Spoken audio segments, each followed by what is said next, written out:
So, one of the big stories that has evolved this week that does not involve any kind of viral infection is the sexual assault allegations that have been leveled against Joe Biden by a staffer.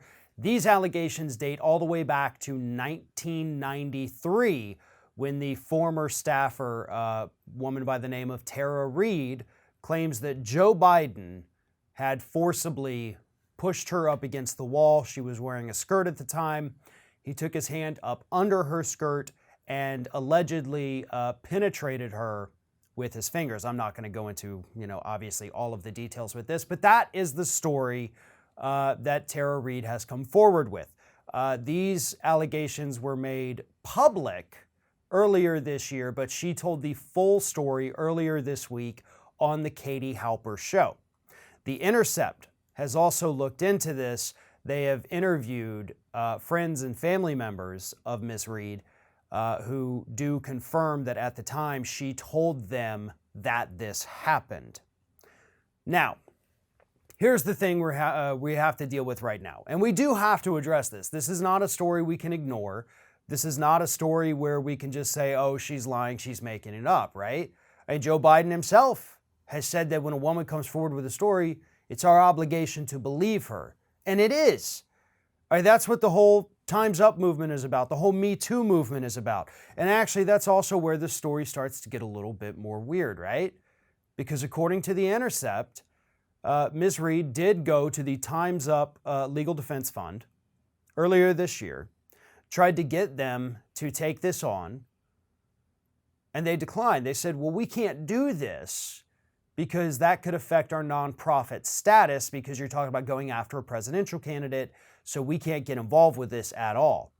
Well, it turns out that the PR company that Time's Up uses is actually run by a woman by the name of Anita Dunn. And Anita Dunn, who not only does the PR for this group through her PR company, also advised Harvey Weinstein. She happens to be a top advisor for Joe Biden's campaign. So a lot of I guess you would just call it weirdness kind of happening with this story. But here's the thing, folks. We do have an obligation, as Joe Biden himself said, to believe women when they come forward. As it stands right now, this is a developing story. This is something we're going to stay on, but this is also something we need to take seriously. We have been saying for months, even without this story, that Joe Biden's got a lot of baggage. And there's going to be a lot more baggage that comes out as we inch closer and closer to the election. These kinds of stories are dangerous and damaging, not just for an election, but for the country itself, folks. If this indeed did happen, that is something we need to know about. If this is the kind of person Joe Biden is, that's the kind of thing we need to know about, right? I mean, if Donald Trump had been accused of this, we would be talking about it. We would have already done several segments on this. And we're not sitting here saying that this is true or that this is untrue. We're just reporting on what has been told so far. We're going to reserve judgment. We're going to let this story unfold because that's what a responsible news person would do. But we have to address it. And we have to understand that this story is now out there in the ether. We have to be diligent.